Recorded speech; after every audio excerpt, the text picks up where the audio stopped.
Kejadian ini dikatakan berlaku semasa pemerintahan Sultan Ahmad Tajuddin Al-Mukarram Shah di Kedah. Pada ketika itu, Datuk Seri Kemajaya bertanggungjawab memerintah Pulau Langkawi sebagai Wakil Sultan. Pada suatu hari, Wakil Sultan tersebut berbincang mengenai hal ehwal pengurusan Pulau Langkawi di Balai Penghadapan. Di antara yang hadir termasuklah Mahsuri, anak kepada Datuk Amar yang berada di Balai Adat bersama gadis lain. Pada masa yang sama, 3 orang perwira yang baru kembali dari medan pertempuran menentang Portugis di Selat Melaka masuk menghadap. Ketiga-tiga mereka adalah Kelana, Deramang, anak kepada Datuk Seri Kemajaya sendiri, dan Lela. Ketiga-tiga mereka terpana dengan keayuan wajah Mahsuri dan berusaha untuk memikatnya.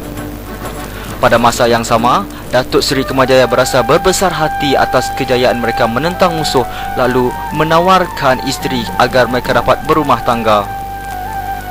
Kesemua mereka menolak tawaran tersebut, terpikat dengan keayuan Mahsuri.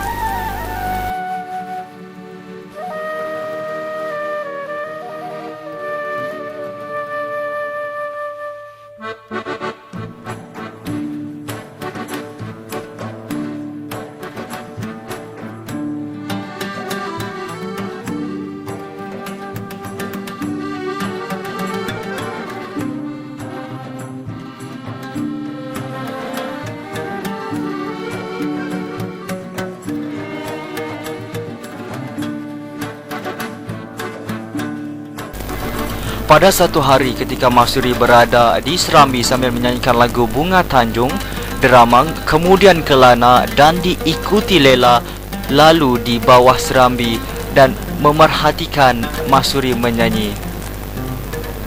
Deramang kemudiannya mengambil peluang untuk mengadu domba antara Kelana dan Lela sehingga kedua-dua sahabat karib itu berkelahi.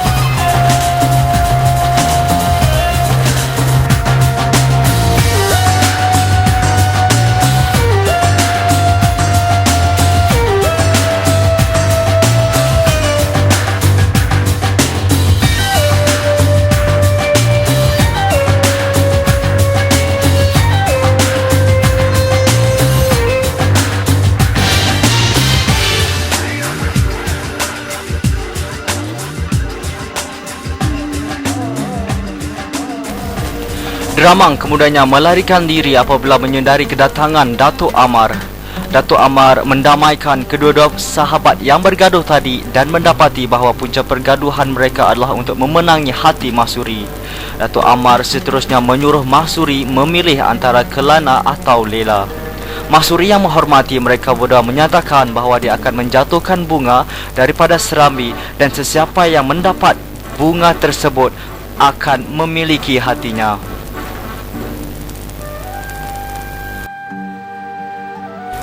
Manakala Lela dan Kelana kembali berbaik semula, maka hiduplah Mahsuri dan Kelana sebagai suami isteri. Kelana dan Mahsuri terpaksa berpisah walaupun baru berkahwin apabila Datuk Seri Kemajaya menerima perintah Sultan Kedah untuk membawa angkatan tentera melawan pasukan Siam yang telah menyerang negeri Kedah. Sebelum itu, Datuk Seri Kemajaya telah memilih anaknya iaitu Deramang untuk menggantikan tempatnya bagi menguruskan soal pentadbiran Pulau Langkawi. Lela dipertanggungjawabkan untuk mempertahankan kawasan pantai, sementara Kelana pula mengiringi Datuk Seri Kemajaya dan pasukannya ke medan perjuangan. Mahsuri pula berasa sedih sepanjang ketiadaan suaminya. Sebaik sahaja Datuk Seri Kemajaya meninggalkan Pulau Langkawi, Dramang mengambil kesempatan untuk seraya upaya memikat Mahsuri tetapi tidak membuahkan hasil.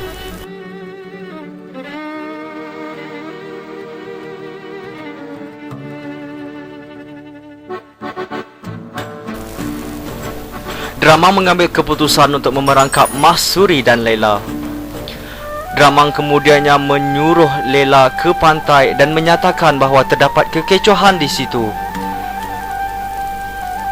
Kemudiannya Dramang memberitahu Mahsuri bahawa suaminya telah kembali dan sekarang berada di pantai tempat Lela berada.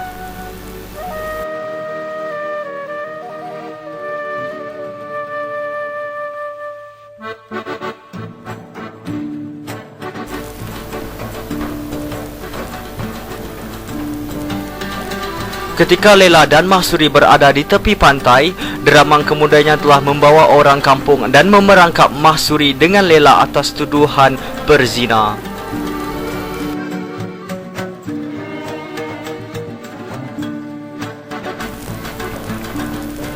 Sebelum dibunuh, Mahsuri sempat menyumpah penduduk Langkawi tidak akan aman selama 7 generasi.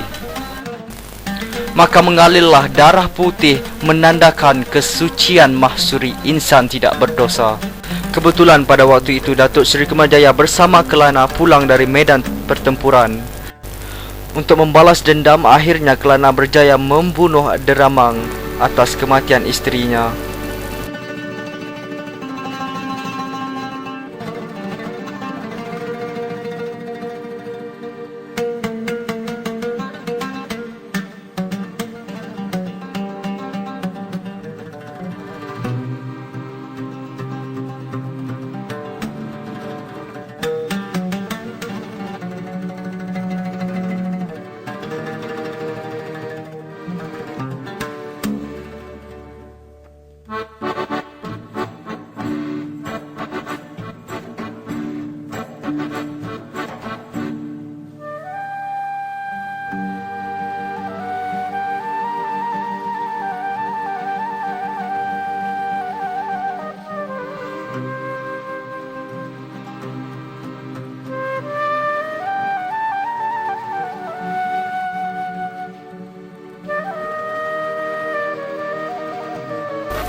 Carta menunjukkan peratusan mengikut kaum yang memberikan maklum balas terbanyak tentang mitos di Langkawi dan menunjukkan 60% datangnya daripada kaum Melayu.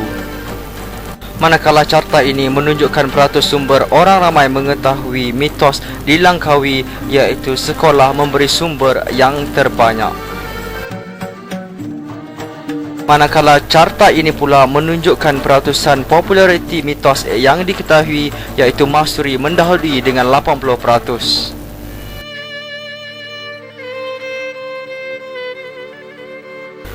Dan carta yang terakhir ini menunjukkan peratusan tentang sebab Mahsuri mengalirkan darah putih dan 65% menyatakan ialah akibat kesedihan Tuhan.